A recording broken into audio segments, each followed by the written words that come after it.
if a computer is gonna just make the music for you, what's the point in doing it? I don't really get it anymore. I don't get what the point is. The Crucial Convo podcast.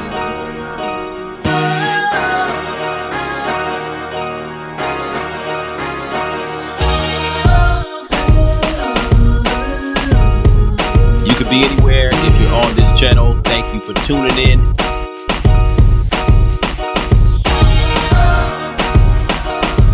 To the Crucial Convo podcast.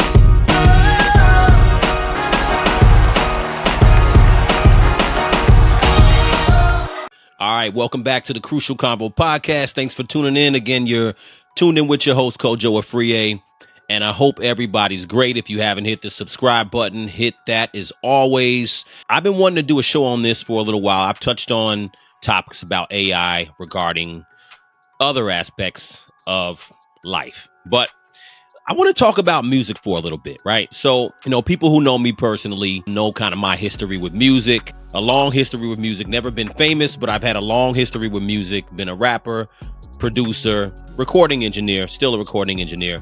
But I've been doing it a long time, and I'm still an active recording engineer. It's not the main thing I do, but I still do it. I still have a studio.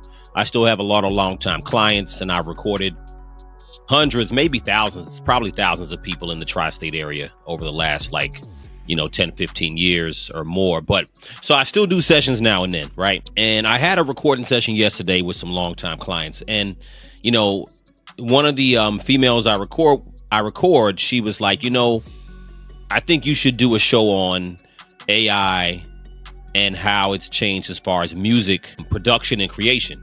Just yesterday, up and down my timeline, I told her, I said, yo, it's funny you asked me about that or said I should talk about that, because just on my timeline yesterday, I was seeing all these ads for Suno, right?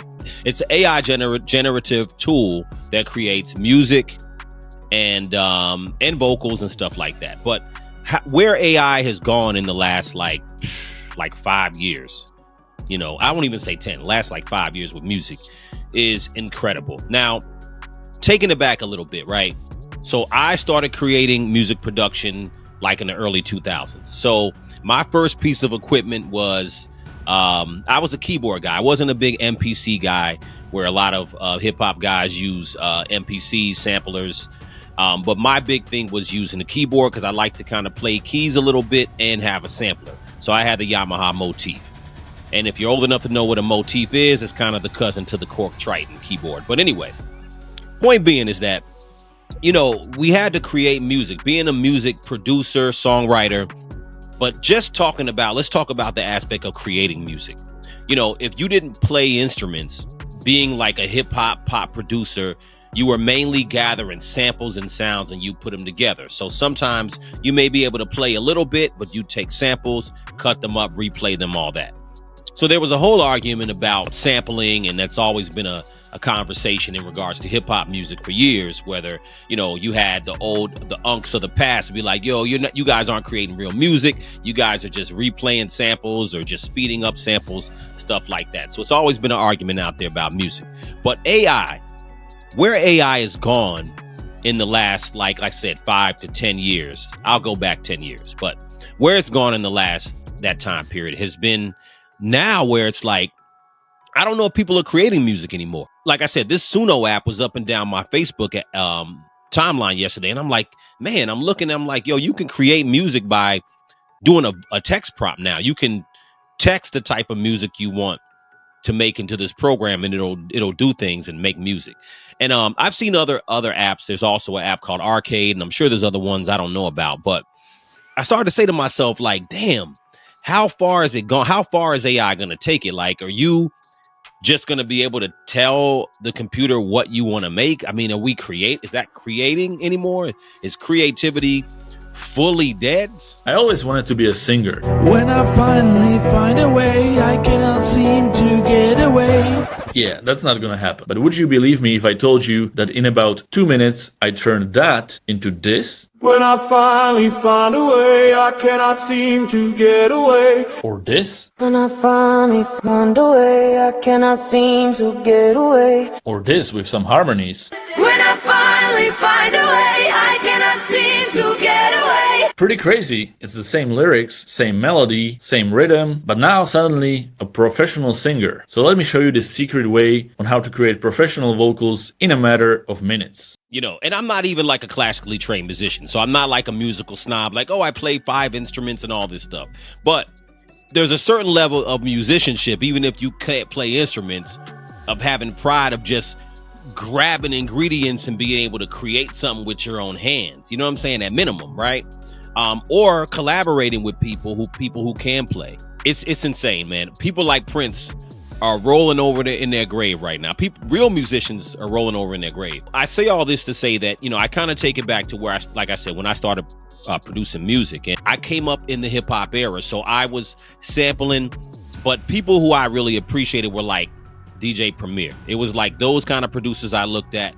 DJ Premier, RZA, Dr. Dre to an extent, as far as just the way he brought people together. But just as far as putting your hands on stuff, it was like the Premiers and the RZAs, you know. And the reason why is the whole art of hip hop producing was to take ingredients. And again, people still argue about that. Older heads argue that, you know, we were just replaying people's music, but a lot of times that wasn't what happened. And a lot of times people were taking samples and they'd recreate the sample and cut it and replay it this way and that way. And that's what we use samplers for. And it created a whole new piece of music. Yes, it did take an existing piece of music, but you were recutting it, rechanging it, and doing all these things in and of themselves took a lot of skill. And these weren't always just full pieces of music. They would be a piece here, a piece here, a piece from that, a piece from that, and you put it together like ingredients. It's almost like taking the existing ingredients and making a whole new meal. This is an example. Let me play a little bit of some of what DJ Premier did. And this is a site that kind of takes, or this is a video that kind of takes songs that DJ Premier produced, and it shows where the beats came from.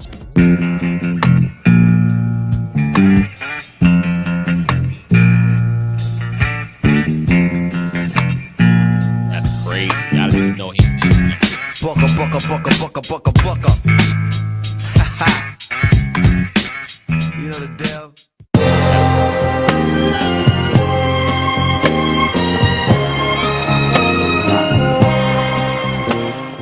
Go rip.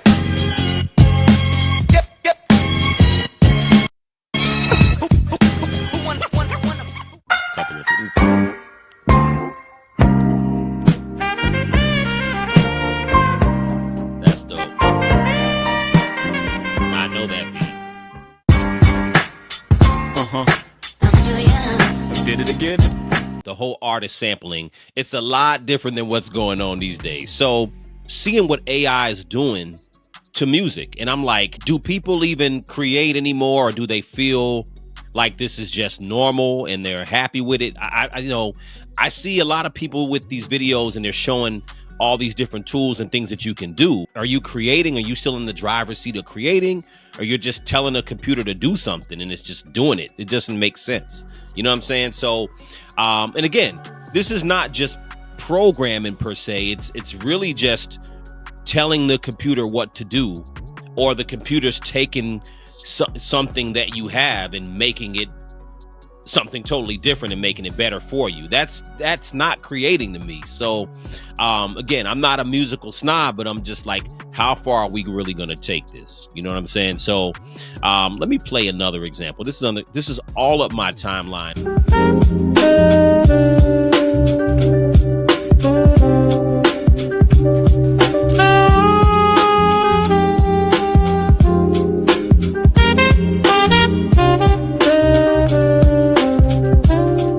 So he's basically humming and it's coming out with the musical sound.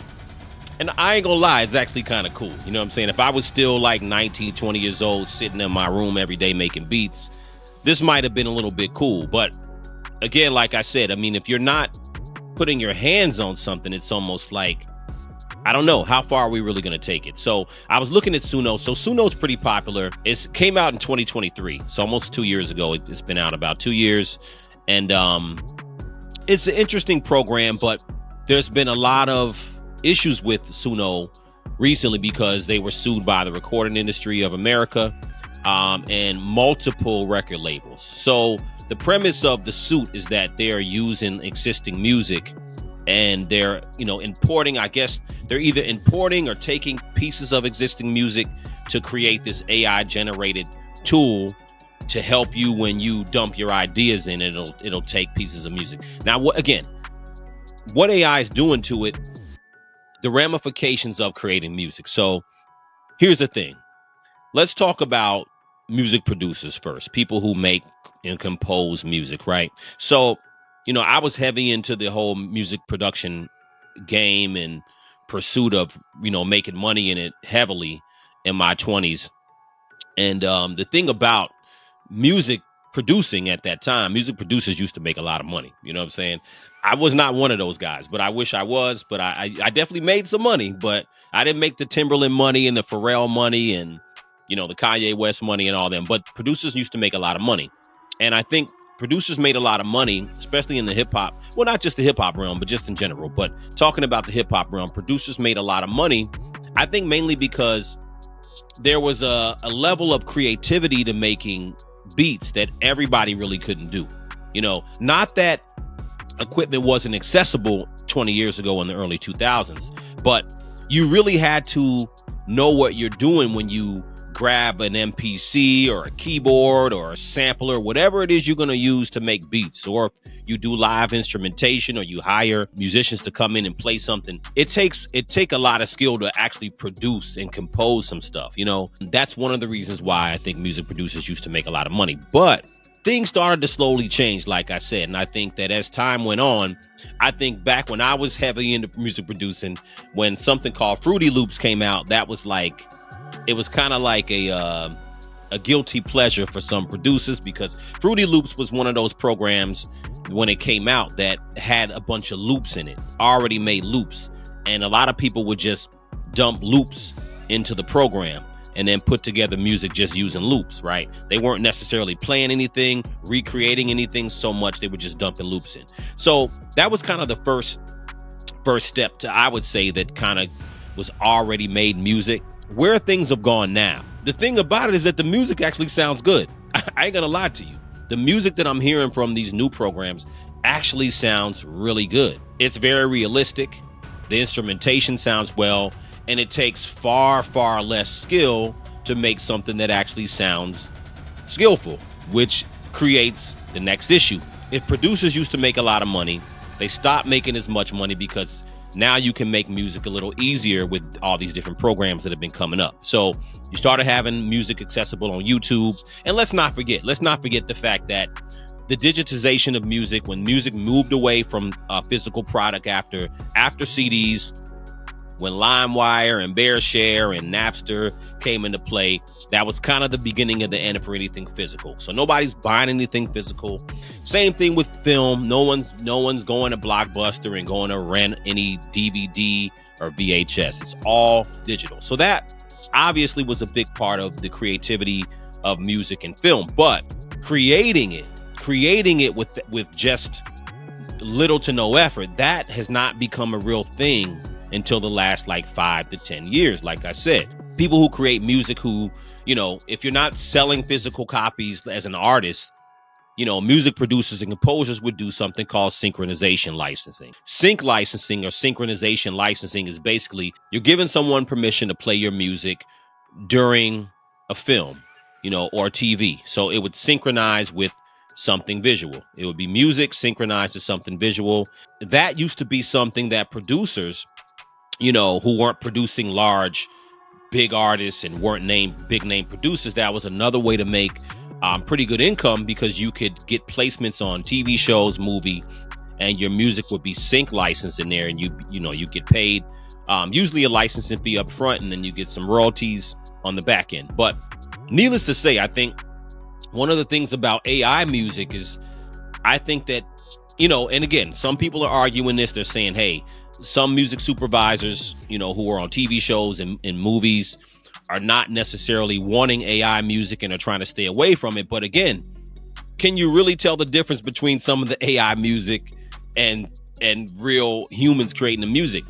I'm telling you, nowadays, I don't really know if you can tell the difference so much anymore. Let me play this video real quick. Harvey Mason, he's the CEO of the Recording Academy.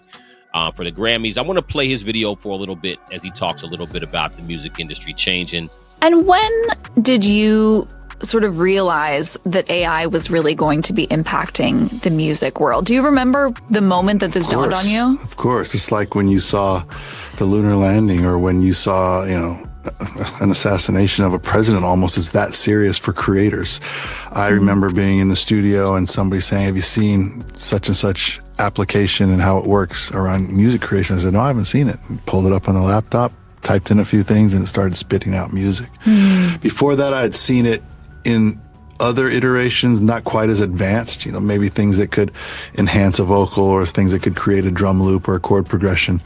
But when I started seeing it make whole tracks and whole songs with singers and vocals and arrangements, it freaked me out. The challenge or the fun of, creating music, whether you're good at it, not good at it, whatever. The challenge of having this idea in your head and saying, yo, how do I bring this to life? That's the challenge of every creative person.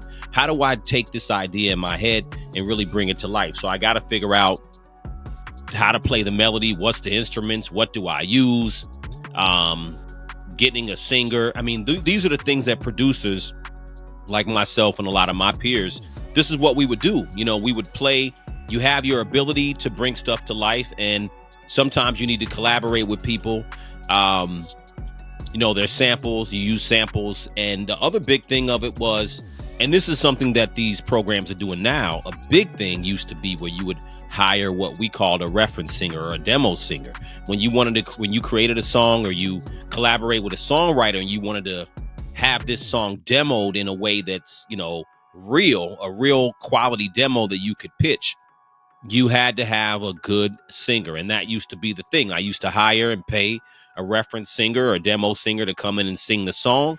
And you had to find someone good who could really sing, because if you couldn't sing personally, you're not going to get on there with these dog howling vocals trying to make a record to pitch. You had to get a real singer.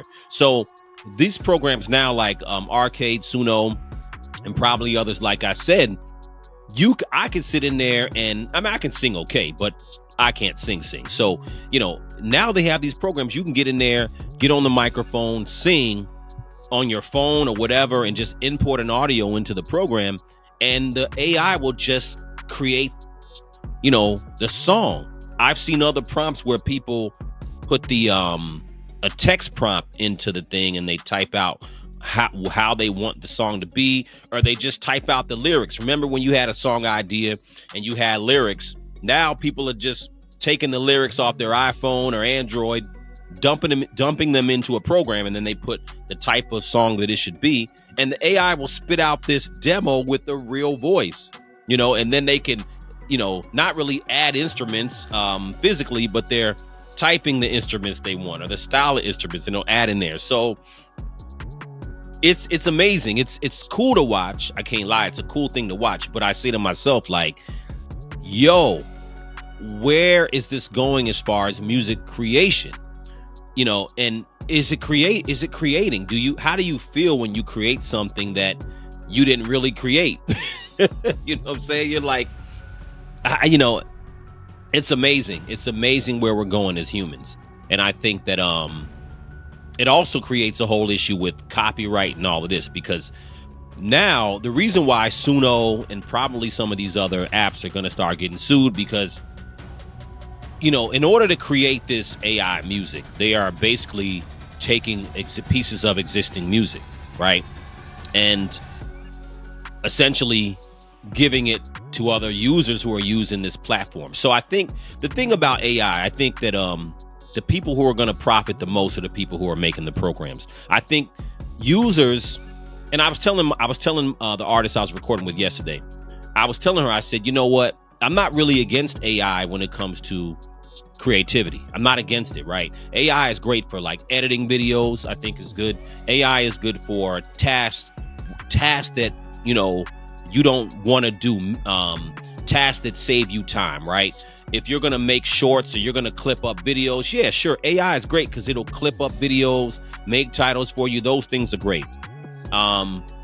And there's a host of other things that AI does. I don't need to go over the whole gamut, but in regards to creativity, AI is good for certain task, not, in my opinion, not creative task. You know, I don't want to, and editing is creative. Let me not say that editing is not creative, but if you're just clipping up your podcast, yeah, it's great to just have the shorts clipped up by AI. But if you're going to write a song, right?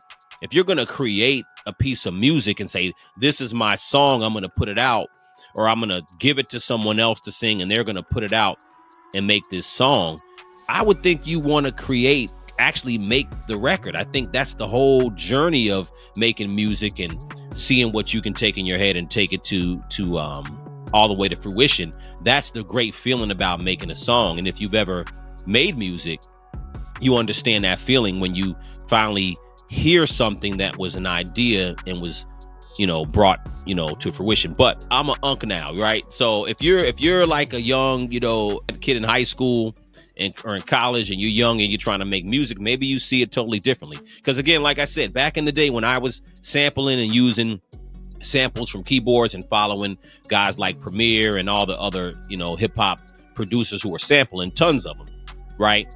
There were a lot of people who were like, yo, you guys aren't making real music. Now, some people say, I went up and down the comments on my timeline today. Like I said, I've seen this Suno app all on my Facebook timeline. I like to read comments because you can see, what people have to say. Now, some people are like, yo, this is cool. This is so awesome. Other people was like, this is the end of music creativity. Where's the creativity gone? And you also had people who said that, hey, Suno is no different, or these programs to make music now are no different than how the people back in the day were telling us we weren't creating music using MPCs and computers to sample, But I think it's totally different. I think the way to come up with a full song and just beatbox or say a couple lines and type in the idea is wild. Let's think about it like this. When you make music, what's the intrinsic value of music, right? What's really the intrinsic value? It's nothing. Music is really worth only what people think it is, what they feel like it is. It's not gold. It's not a precious metal. It's not a natural resource that you need. You know what I'm saying? People don't need music, right? So music only has value based on what people like about it or love about it, right? And music marks time.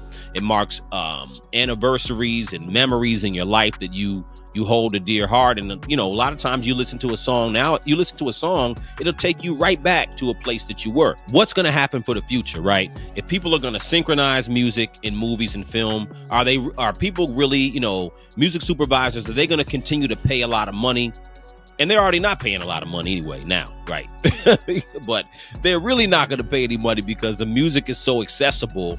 Why would I pay an artist, $5,000 to sync license a song when I can grab an AI song that's similar and pay $100 or whatever?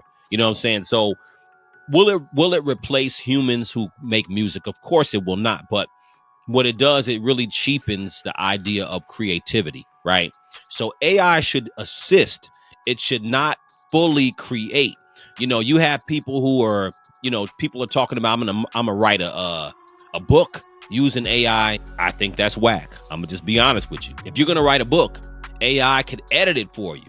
I think that's fine. But for AI to write the book for you, it's going too far. If you're gonna write a script, are you going to have ChatGPT write the script for you? I think that's whack. I just don't understand how you could feel any level of happiness or, or be proud of it and just feel like, a substance in your soul about making something you didn't make. The big thing about making music, right, is always been for the artist, how do I make money, right? And ownership.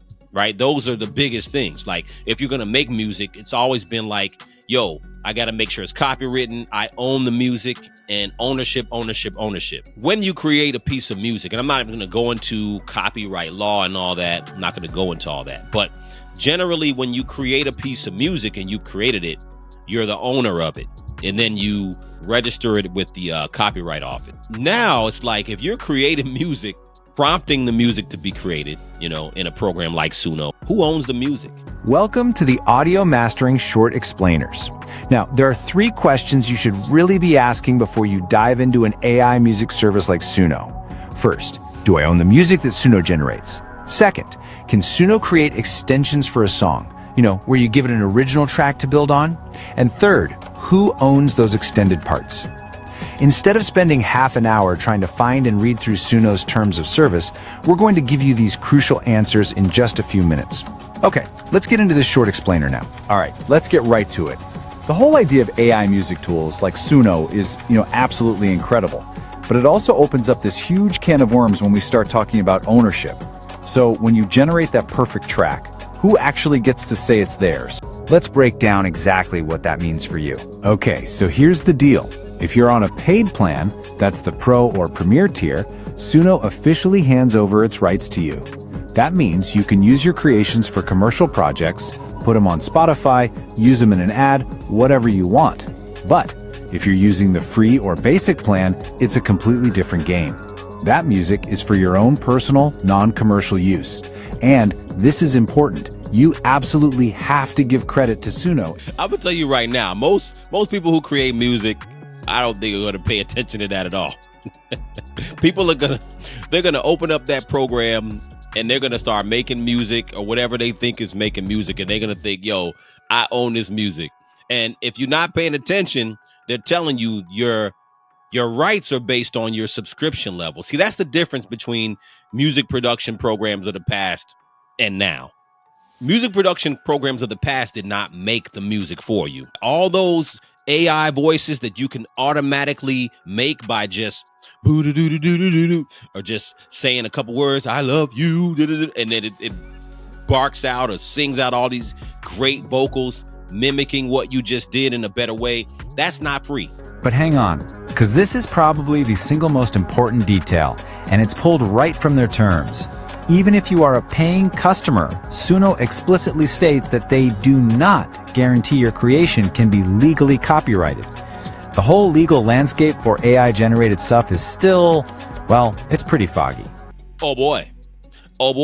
I was just saying that. I just finished saying that. And that should tell you enough right there. That should let you know that they're not going to guarantee your copyright. They're not going to guarantee, meaning that they won't guarantee that you could be sued. And that right there is a huge, huge catch for any serious creator. And it gets even more complicated when you get into remixes. If you allow other people to remix your track, that new version is considered a joint work. So you and the remixer own it together, 50-50. But here's the real kicker. That track automatically becomes non-commercial, and you both have to credit Suno. This is true even if you're on the highest paid plan. The second it becomes a remix, your commercial rights just disappear. So that's what happens when you create a... The lesson to me is that, or when I zoom out, right? I always zoom out and look at the bigger picture. So again, AI, I'm not anti-AI. I think AI is a good thing, but if we don't start putting some limits on certain things within AI, it's gonna get crazy. Creativity is a great place to look at, because the people who make these programs, they really don't. Their goal is not to care about creativity. It's not about that. It's about creating something people are going to use. And I get it from a business perspective. If I made Suno or any other programs, I'm like, yo, I want everybody to buy it. Everybody use it. Everybody subscribe, because I'm going to get paid. But going forward in creativity, how far do we take it? Like, is it going to get to the point where if you want to make a film, are you just going to use AI characters?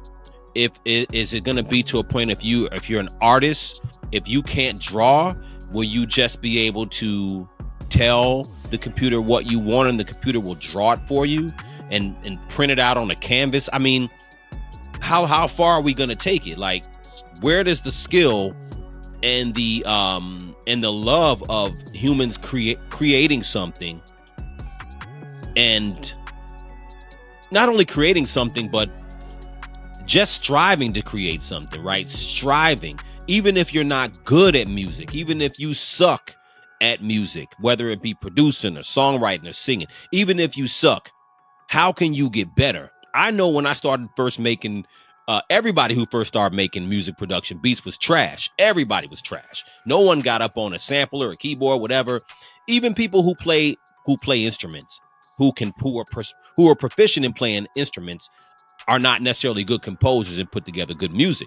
It takes time and practice and figuring it out. You know what I'm saying? And man, I got good with making beats within like 3 or 4 years. I got really good. I went from trash to really good. If you don't practice, how are you going to get better? If you write scripts and you're trying to make movies and you edit film and you shoot movies or any aspect of creativity from audio or visual, you only get good by doing it. So if something is going to assist you, that part I get. But something taking over the creativity for you is just going way too far. To be doing this stuff seriously with music is it's an indicator of something really serious to me, because if we go into the future where AI does everything for you, then what is the purpose of a human being? What's really the purpose? And honestly, you might say, hey, this is just music. Music isn't that serious. There's other more serious issues in the world, but music is one of those things that is strictly coming from humans. We use these instruments. And again, even sampling is an instrument. We use instruments to make stuff, to create stuff, right? From the beginning of just using the drums, which I think is probably the first instrument ever, if I'm not mistaken, just using the drums to create rhythm. You know what I'm saying? And then we got to a point where at some point we could record it. Then we started recording music, right?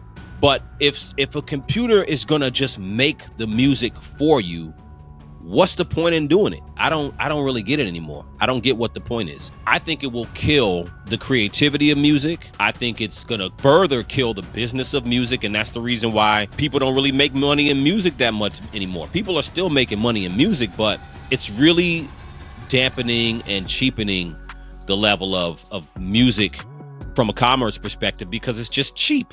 It's cheap. Everybody can get it. Everybody can make it. I mean, if every person can make the same level of music, it's like, how do you know who's good, who's not good? That was the whole thing. You'd be proud of making music, no matter what part of the spectrum you were on, singer, producer, instrumentalist, whatever it is. It was all about being able to contribute your level of skill. That was the whole point.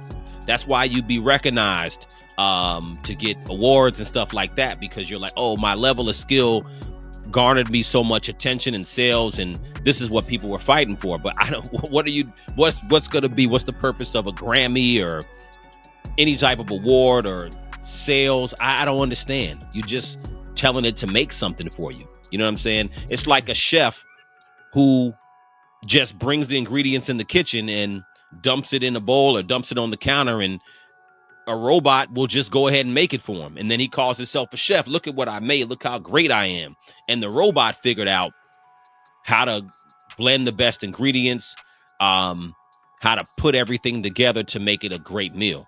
That's wild to me. So you guys let me know what you think. Again, this is just something I want to touch on. I'll probably do a deeper episode with a couple of creative panelists to really give some more perspective from other people's perspective. But so far for me, like I said, this has been all up down my timeline. I'm not even a day in, day out music creator anymore like that. But, I just don't see how people feel good about it. It's just like, well, I don't feel anything if I know that someone's if I could sit in the studio and just make this great music without even trying, it's like, I don't know. It's not even music creativity anymore. It's not even musicianship. So let me know what you guys think in the comments. And you know what? Wait, before I close this out. Yeah, before I close this out, let me play this piece from Timberland real quick. Because people have been going off on Timberland lately for different things, but Timberland's still one of my favorite producers of all time. But I've seen him use Suno on video. I've seen him use Arcade, and I was like, I can't stand to see one of my favorite producers even. Let me play this.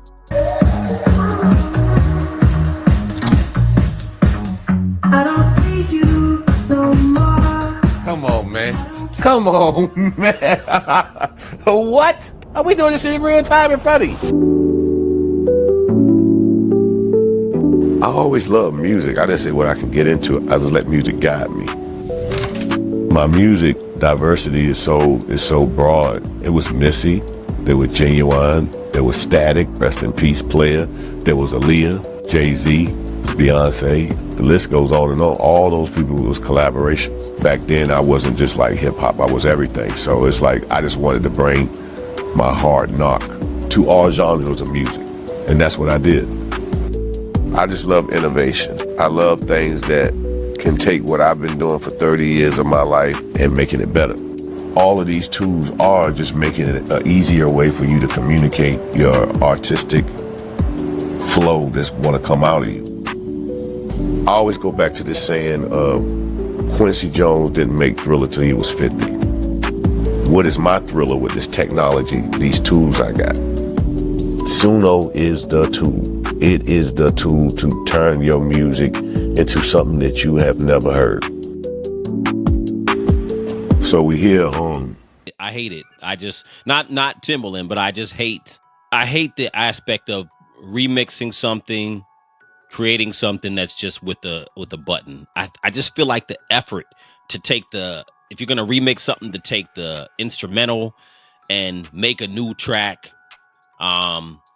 and synchronize the vocals to a new track just to make it, and again, that's just me. I don't make music every day anymore, but again, like, I think that, yeah, it's easy. You can press the button and it's done. So I get it. I'm not mad at it, but I don't really like it. I don't think that it's a great feeling to just do something with music without actually doing something. So anyway, let me know what you guys think in the comments. Again, it's Crucial Convo Podcast. Let me know what you guys think. Am I bugging out? Am I just a unk? Am I just tripping? Am I just like everybody was back in the day, saying that hip hop wasn't real music? And maybe this new AI technology of one button press to make a full song, maybe that's what it is. Maybe people don't care. But let me know what you guys think in the comments. Crucial Convo Podcast. Talk to you in a minute. Peace.